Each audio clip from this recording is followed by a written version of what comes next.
The only way to make sense of what's happening in the world today, I think, is to know what's going to happen tomorrow. It's a good thing then that God has see fit to show us a great deal of tomorrow in the unfulfilled prophecies of the Bible. And so we reserve a few minutes Sunday morning to suggest news or trends in the world that you would expect from reading Bible prophecy. To avoid sensationalism, we're careful to use recognized, reliable sources for news. Doesn't mean they're always accurate, but they're not fringe. And we're not saying the things that we report are the fulfillment of particular prophecies, just that they are things you would expect to be taking place as stage setting for the end times. Futurists like ourselves see the biblical prediction of a global government. Sometimes it's referred to as the one world government. It won't be benevolent. It's going to be totalitarian, meaning centralized, dictatorial, and it will require complete subservience to the state. We should therefore see a trend towards global totalitarian rule, not just in nations that already have it, but basically around the globe. And sadly, we are seeing more of this in every nation of the world at this point.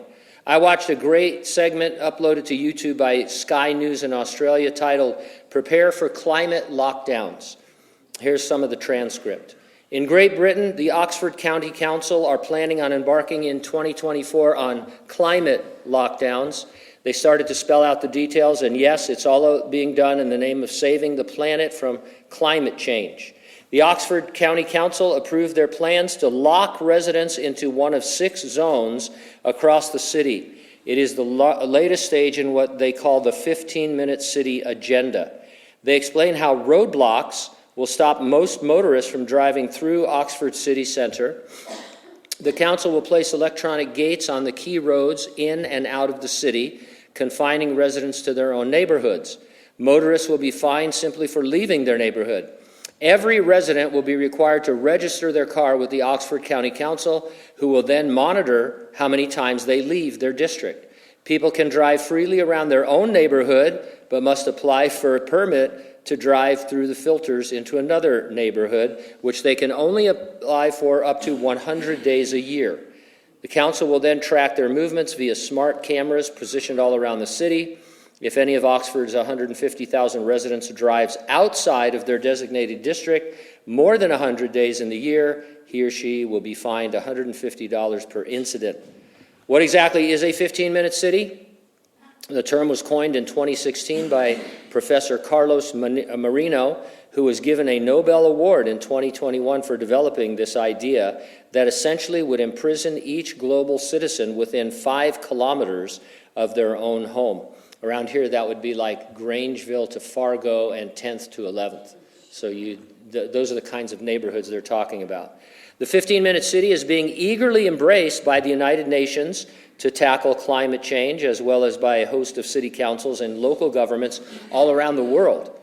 The 15-minute neighborhood is about living locally, giving people the ability to meet most of their daily needs within a 15-minute walk from home, with safe cycling and local transportation options as well. Everything you need, food, healthcare, school, green spaces, should be within a 15-minute walk or bike ride from your home.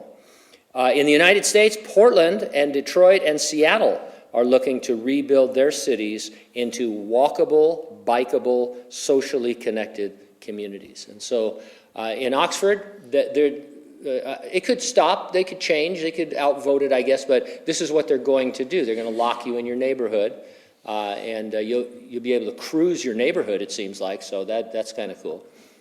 Honey, haven't we seen that car? Didn't the Pensieros drive by a few minutes ago? It's be cruising amber, but, and I thought about it, well, I live kind of in the middle. I could walk to church if I had to, and Rite Aid, and there's a couple of markets. There's the $1.25 store, right? Have they renamed it now? The $1.25 store, and then there's that other new market, and CVS, if you have to, and a little shopping center. So, I could get by except for major medical care, I guess. But it's to us, it sounds ridiculous, but they're doing it. And whether it's in the name of a pandemic or everything else is going to be the green agenda to save the planet, the governments are moving towards wanting to hook up together and say, hey, let's Let's rule this thing. Let's tell people what to do. Probably next week I'll do the update, but if I forget, there's one about the World Health Organization. They're trying to get all their member nations to sign an agreement that they will agree on global methods for taking care of any future pandemic and how to enforce it from nation to nation. So they want to get every nation on board with a single approach to a pandemic and penalties as well. And so whoever these guys are and gals, they're moving towards this global authoritarian, totalitarian mentality for your good and for the good of the planet. Now, I'm not suggesting anything about climate change or global warming or anything associated with it. These updates are not meant to be partisan.